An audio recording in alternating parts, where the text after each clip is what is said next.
Senhor esteja convosco. Ele está no meio de nós. Proclamação do Evangelho de Jesus Cristo, segundo Lucas. Glória a vós, Senhor. Naqueles dias, Jesus foi à montanha para rezar e passou a noite toda em oração a Deus.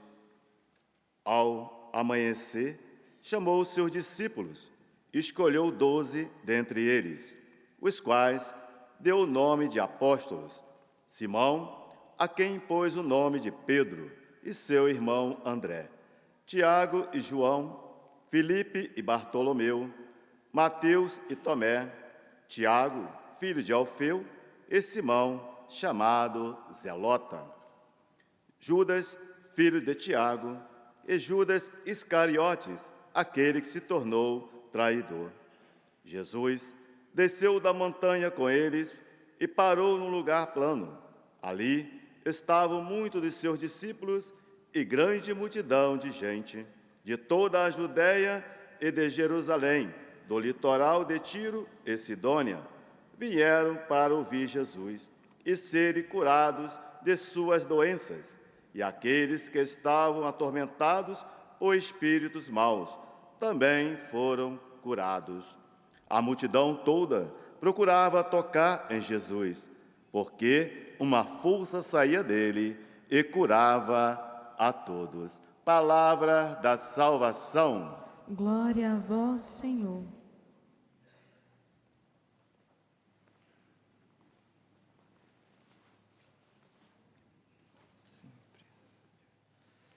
Queridos irmãos e irmãs, nós acabamos de ouvir o relato do Evangelho em que mostra a eleição dos 12. Jesus, depois de ter passado a noite em oração, escolheu os 12 apóstolos e desceu a montanha, e ali com os discípulos, e uma multidão estava numa planície. E São Lucas diz que então essa multidão ia até ele para ser curada, para ouvi-lo, diz assim em primeiro lugar, para ouvi-lo e para ser curado. As pessoas buscavam Jesus assim. Mas também muitos que tinham espíritos maus eram curados também, eram libertos. E o Evangelho de hoje termina assim: a multidão toda procurava tocar em Jesus, porque uma força saía dele e curava a todos. Mesmo assim, a gente já vendo que as pessoas iam atrás de Jesus para ouvi-lo, para ser curados, né? Por que elas realmente iam até ele? E assim, por que saía, né, uma força dele? A primeira leitura de hoje pode ser, então, para nós, uma grande chave para entender por que saía essa força de Jesus, do seu corpo, dele, saía essa grande força. São Paulo está falando aos Colossenses, a carta de São Paulo aos Colossenses, em que vai nos dizer aqui coisas importantes. Mas antes, Colossas, essa cidade que hoje está na região da Turquia, seria né, a região da Turquia, pertencia ao Império Romano e tinha cultura grega. Por isso até a gente vê aqui São Paulo dizendo, olha, cuidado com essas doutrinas, essas filosofias que dizem isso e isso. Ele fala assim, olha, estai alerta, dizendo aos cristãos de Colossos, estai alertas para que ninguém vos enrede com sua filosofia e com doutrina falsa, baseando-se em tradição humana e remontando as forças elementares do mundo, sem se fundamentar em Cristo. Pois nele, em Cristo, habita corporalmente toda a plenitude da divindade. São Paulo está alertando os cristãos de Colossos, os colossenses, e que muitos ali provavelmente eram pagãos, alertando a não basearem as suas vidas em doutrinas filosóficas, e também ele fala aqui de tradição humana, porque alguns cristãos colossenses estavam também querendo ali assumir a lei de Moisés, porque também moravam ali judeus, pagãos, agora cristãos também. Então estava todo mundo ali junto e São Paulo está dizendo: ei, atenção, é Cristo, hein? Porque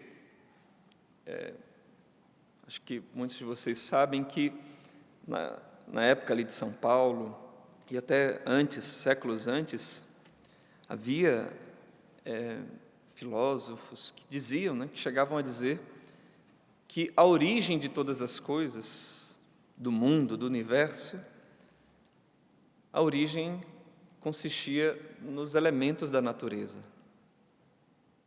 Então, tinha um filósofo que ele dizia que a origem de todas as coisas é a água. Porque dizia, você olhar, a água está em tudo. E aí, trazia a sua filosofia, falando as coisas.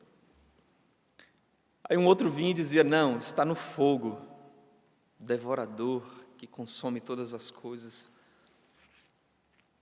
Falavam outros, o vento, que em Cachoeira hoje está ventando muito, né? Então, era o ar, a origem de todas as coisas, e os elementos.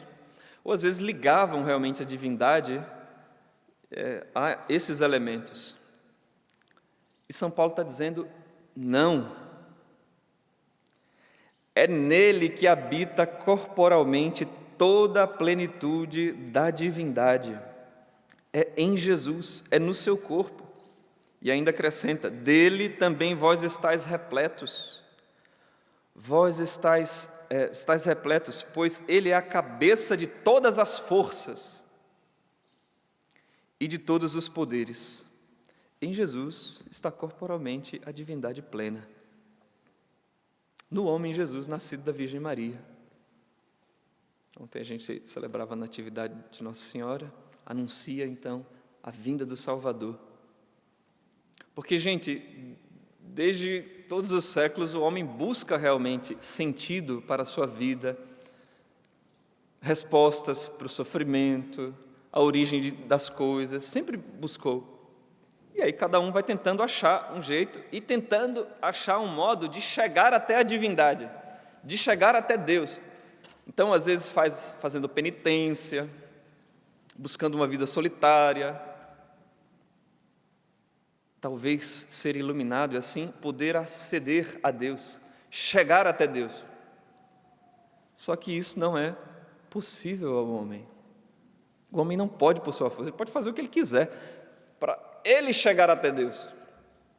Porque é mais ou menos como se tivesse aqui, dois níveis, dois patamares. Vocês estão aí, né, aí embaixo, e aqui o presbitério, essa parte de cima. Então, dois níveis.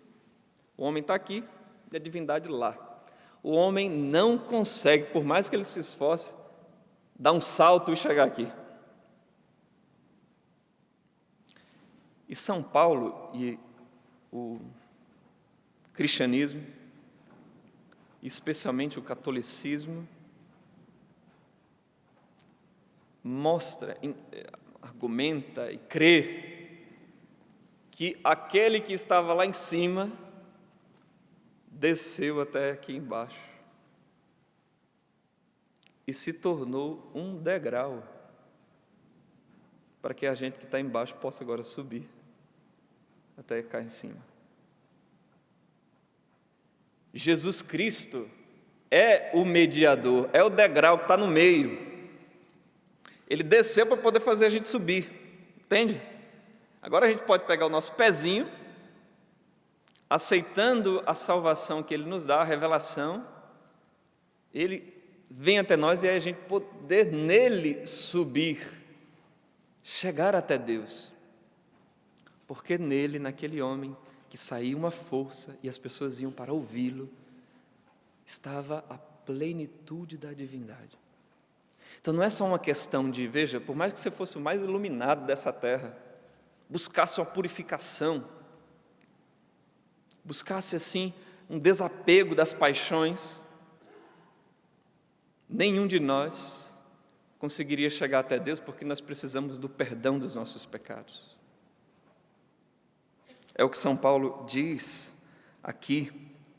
Nele também recebestes uma circuncisão, não feita por mão humana, mas uma circuncisão que é de Cristo, pela qual renunciais ao corpo perecível. Com Cristo fostes sepultados no batismo. Com ele fostes ressuscitados por meio da fé no poder de Deus, que ressuscitou Cristo dentre os mortos.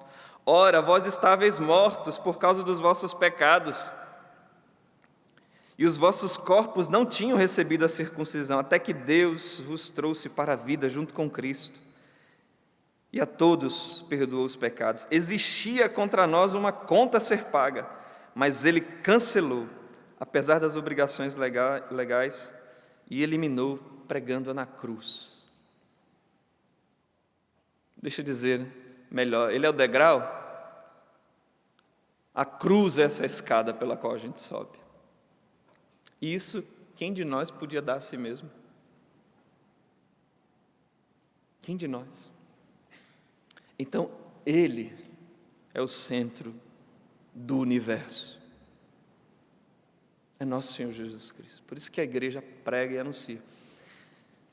E veja, padre, mas e as pessoas que não conhecem Jesus? As outras religiões? A igreja nos ensina que aqueles que, sem culpa, não conheceram nosso Senhor Jesus Cristo, não tiveram oportunidade, mas que com aquela lei natural, a lei de bondade e verdade que está no nosso coração e nós aspiramos, aqueles que seguem então a sua consciência reta para o bem, para a verdade, para o amor, estes alcançam a salvação, mas por meio da escada, por meio de Jesus, ainda que eles não saibam. É como se fosse assim: morri, não conheci Cristo, e na hora que eu vou passar por lá, vejo que Ele está no meio do caminho que me leva a Deus.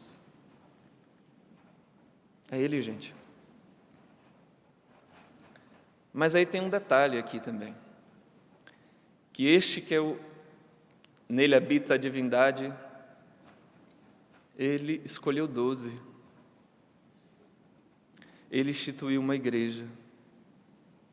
E a igreja, já que Ele não está visivelmente no nosso meio, a igreja faz as vezes visíveis de Cristo aqui na terra. Por isso, mesmo os cristãos que, eu creio em Cristo, não sou católico, creio em Cristo, mas se você é iluminado por Deus, tem consciência disso, de que na igreja católica está a igreja de Cristo realmente, você tem obrigação diante da verdade de aderir a esta fé. Existem casos e casos, mas não pode ser por conveniência. Vou ficar aqui, que aqui está bom demais, por causa disso, por causa daquilo, e não dá o passo. Nosso Senhor deixou Pedro, o chefe, deixou os apóstolos, deixou o ensinamento, deixou a doutrina, mandou que fôssemos anunciar tudo o que Ele disse a todos os povos, batizando-os em nome do Pai, do Filho e do Espírito Santo, ensinando a obedecer tudo que eu disse. Por isso que a igreja é missionária, por isso que ela anuncia com respeito, sem forçar ninguém, mas ela não pode deixar de ser missionária e anunciar o nome de Jesus a todos os povos, e pelo poder de Deus e pela sabedoria do Evangelho, trazer todos à obediência da fé. Essa é a nossa missão também como cristãos, onde cada um está, onde cada um vive, fazendo o nome de nosso Senhor Jesus Cristo conhecido, porque dele sai essa força, porque nele está toda a plenitude da divindade, a nossa salvação. Louvado seja nosso Senhor Jesus Cristo.